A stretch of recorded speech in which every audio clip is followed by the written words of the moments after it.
How to use SD card as internal storage in iPhone.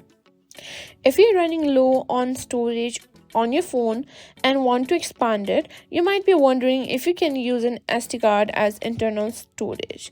Well, in today's video, I'm going to show you everything you need to know about using an SD card with your iPhone to boost its storage. Let's get started. First, let's talk about something important. While you can't officially use an SD card as internal storage on an iPhone the way you would with Android, there are still ways to manage your storage using an SD card with your iPhone. Let me walk you through the best alternatives to give you that extra space. Step 1. Use an SD card with a Lightning adapter. Apple doesn't allow SD card to function as internal storage, but you can still use an SD card for external storage to manage your files. To do this, you'll need a Lightning to SD card camera reader.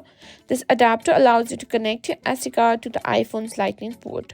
Once it's plugged in, the iPhone will recognize the SD card and you'll be able to transfer and manage photos, videos, and documents directly to the SD card. Step 2. Managing files with the Files app. Once the SD card is connected, open the Files app and you'll see the SD card listed under the location services over here.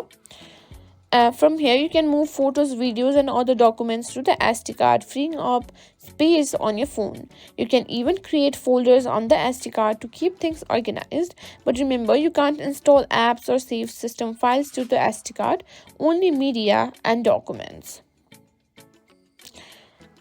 Next step, use cloud storage for more flexibility. If you're still running slow or running out of space, consider offloading your files to cloud services like iCloud, Google Drive, or Dropbox.